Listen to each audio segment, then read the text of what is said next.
Assalamualaikum warahmatullahi wabarakatuh. Salam, Om Swastiastu, Namo Buddhaya, salam kebajikan.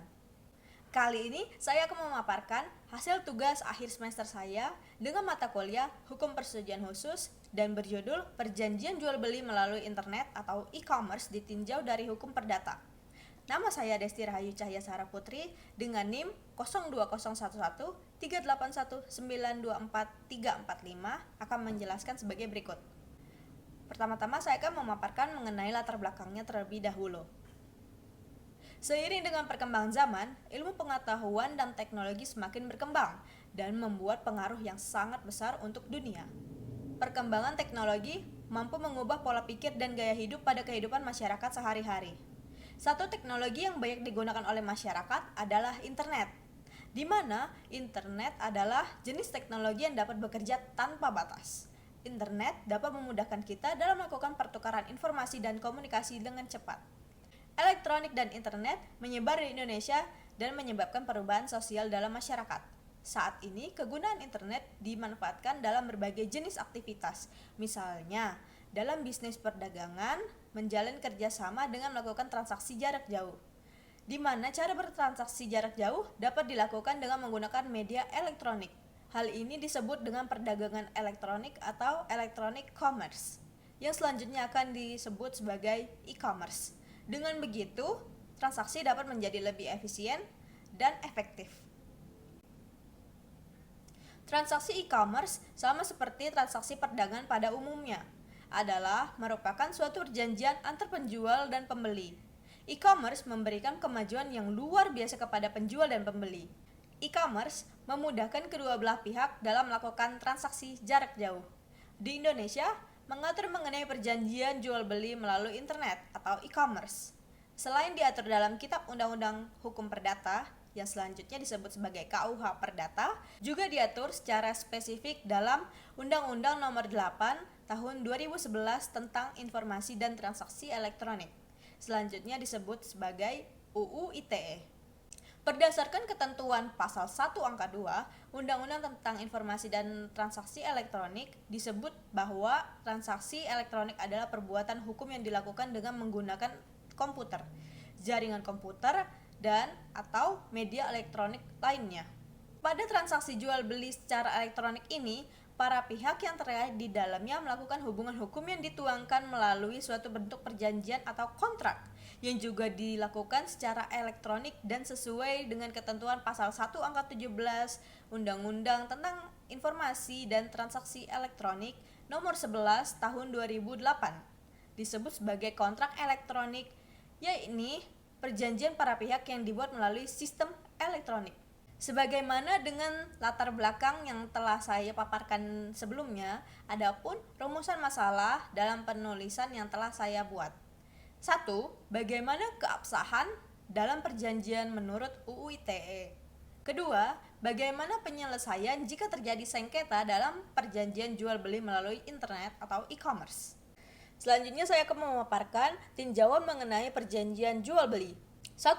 Pengertian perjanjian menurut Kitab Undang-Undang Hukum Perdata. Perjanjian adalah suatu peristiwa di mana seseorang berjanji kepada seseorang yang lain atau di mana dua orang itu saling berjanji untuk melaksanakan suatu hal. Dalam pasal 1313 KUH Perdata menyebutkan bahwa suatu perjanjian adalah suatu perbuatan di mana satu orang atau lebih mengikatkan dirinya kepada satu orang atau lebih. Sudikno Mortokusumo menyatakan bahwa perjanjian yaitu perbuatan berdasar kesepakatan, di mana seseorang atau lebih mengikatkan dirinya untuk menimbulkan akibat hukum. Definisi tersebut menunjukkan adanya asas konsensualisme, asas kepercayaan, dan asas keseimbangan. Bahwa atas dasar kesepakatan dan kepercayaan, kedua belah pihak saling mengikatkan dirinya dalam perjanjian, sehingga ada perjanjian dan keseimbangan hukum di antara keduanya.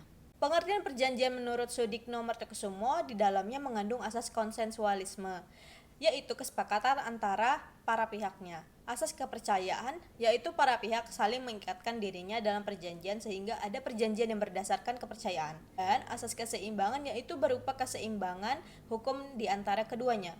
Pengertian perjanjian menurut Sudikno Mortokusumo juga menyatakan adanya akibat hukum di mana berupa prestasi yaitu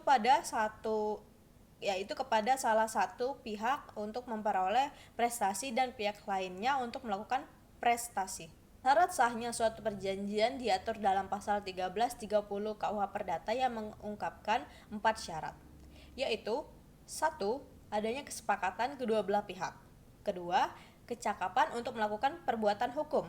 3. Adanya suatu hal tertentu. 4. Adanya sebab yang halal. Keempat syarat tersebut haruslah dipenuhi oleh para pihak, dan apabila syarat-syarat sah perjanjian tersebut telah dipenuhi, maka menurut pasal 1338 KUH Perdata, perjanjian tersebut mempunyai kekuatan hukum sama dengan kekuatan suatu undang-undang. Sebagaimana halnya kontrak pada umumnya, kontrak dalam e-commerce secara tidak langsung haruslah memenuhi berbagai asas kontrak dalam KUH Perdata. Asas yang pertama adalah asas kebebasan berkontrak. Yang kedua adalah asas konsensualisme. Yang ketiga adalah asas itikat baik. Yang keempat adalah asas kepercayaan. Yang kelima adalah asas kekuatan yang mengikat atau yang biasa kita dengar sebagai asas pacta sunt servanda. Yang keenam adalah asas kepastian hukum. Yang ketujuh adalah asas keseimbangan. Berikutnya saya akan menjelaskan pengertian dari jual beli melalui internet. E-commerce adalah suatu proses membeli dan menjual produk-produk secara elektronik oleh konsumen dan dari perusahaan ke perusahaan dengan komputer sebagai perantara transaksi bisnis. Keabsahan perjanjian menurut Undang-Undang ITE. Berdasarkan Undang-Undang Nomor 11 Tahun 2008 tentang Informasi dan Transaksi Elektronik, dalam pasal 5 sampai dengan pasal 12 dinyatakan bahwa informasi elektronik atau dokumen elektronik atau hasil cetaknya merupakan alat bukti hukum yang sah, yang merupakan perluasan dari alat bukti yang sah sesuai dengan hukum acara yang berlaku di Indonesia. Undang-Undang ITE memberikan pengakuan kontrak elektronik ini pada pasal 1 angka 17 dengan perjanjian para pihak yang dibuat melalui sistem elektronik.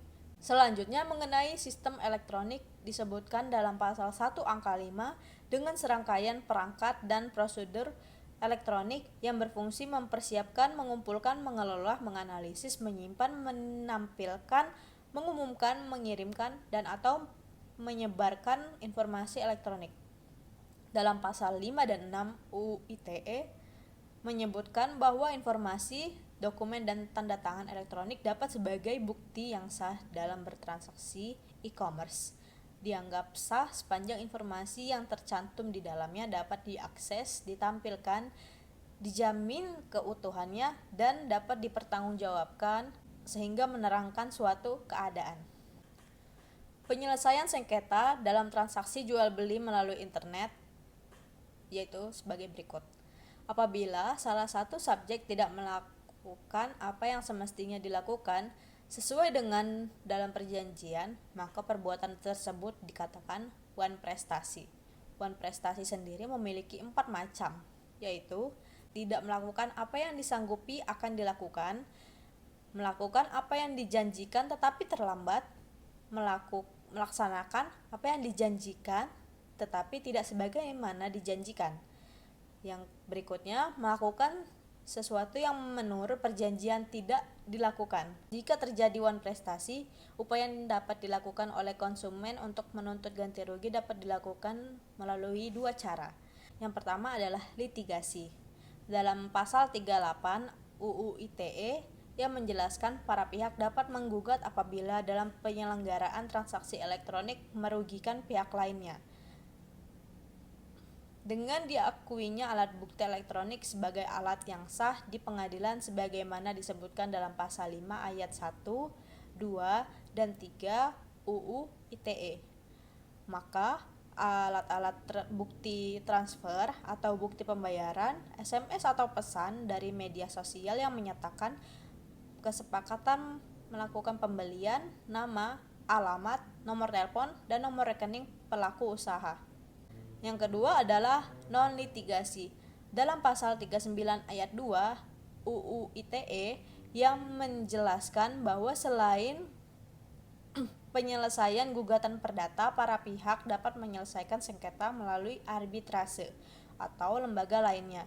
Penyelesaian sengketa melalui jalur non-litigasi dapat ditempuh melalui lembaga swadaya masyarakat. Direktorat Perlindungan Konsumen Disperindag, Badan Penyelesaian Sengketa Konsumen atau BPSK, dan pelaku usaha sendiri secara kekeluargaan. Masing-masing badan hukum ini memiliki pendekatan yang berbeda dalam penyelesaian perkara yang ada. Berdasarkan pemaparan saya sebelumnya, saya telah menarik kesimpulan dari pemaparan saya tersebut. Mengenai keabsahan perjanjian jual beli online, para pihak yang berbeda sistem hukumnya tetaplah sah. Hal ini dapat dilihat walaupun berbeda sistem hukum perjanjian terjadi karena adanya suatu kesepakatan terlebih dahulu antar para pihak, di mana para pihak saat hendak melakukan kontrak e-commerce, para pihak dapat menentukan pilihan hukum dan pilihan forum mana yang menjadi dasar pelaksanaan e-commerce, serta menjadi kesepakatan kedua belah pihak apabila terjadi sengketa di kemudian hari. Yang kedua, penyelesaian apabila terjadi sengketa dalam perjanjian jual beli online, apabila ada para pihak yang dirugikan, yaitu dapat meminta ganti rugi atas wan prestasi karena wan prestasi tersebut telah merugikan pihak lain. Ganti rugi atas wan prestasi tersebut dapat berupa pemenuhan perjanjian serta ganti rugi biasa, pembatalan perjanjian disertai ganti rugi. Apabila dalam perjanjian jual beli online, tahap yang dapat diambil antara lain melalui litigasi menurut pasal 38 ayat 1 Undang-Undang ITE dan melalui non litigasi menurut pasal 39 ayat 2 Undang-Undang ITE. Terima kasih atas perhatiannya. Saya ucapkan wassalamualaikum warahmatullahi wabarakatuh.